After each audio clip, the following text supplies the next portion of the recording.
दोनों को एहसास होता है कि सब रास्ते बंद हैं, लेकिन वे हार नहीं मानते और दूसरे निकास की ओर बढ़ते हैं। हालांकि वो दरवाजा भी बंद था। तभी अन्ना को ईंटों के नीचे एक छेद नजर आता है। काला शख्स अन्ना को पीछे हटने के लिए कहता है और फिर जोर से लात मारकर एक बड़ा छेद बना देता है। तभी वेंटिलेशन शाफ्ट में छिपा हुआ राक्षस उन पर हंसता है। काला शख्स जल्दी से अन्ना को अंदर जाने के लिए कहता है और उसके पीछे पीछे खुद भी जाता है, लेकिन जल्द ही राक्षस वेंटिलेशन शाफ्ट को खोलकर नीचे उतर आता है। थोड़ी देर बाद उन्हें एक कमरा दिखाई देता है जिसमें रोशनी जल रही थी। वे देखते हैं कि उस खाना बदोश का कुत्ता वहां बंद है, इसलिए अन्ना बिना सोचे समझे उसे बचा लेती है।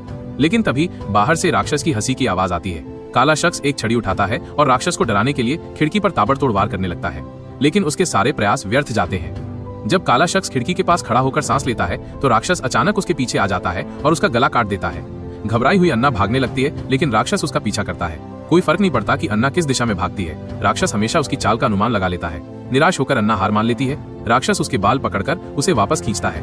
जब अन्ना उसकी बात नहीं मानती तो वो उसे कई थप्पड़ मारता है। अन्ना जब और बर्दाश्त नहीं कर पाती तो वो राक्षस को गालियां देने लगती है। गुस्सा होकर राक्षस अन्ना को जमीन पर धकेल देता है, लेकिन अन्ना एक लोहे का हुक उठाकर राक्षस की गर्दन में घुसा देती है। इसके बाद थकी हुई अन्ना पास के स्टेशन पर लौट आती है। रात भर भागने से वो पूरी तरह थक चुकी थी। वो आराम से जमीन पर बैठ जाती है और बिल्कुल भी हिलना नहीं चाहती। तभी वो कुत्ता भी वहां आ जाता है।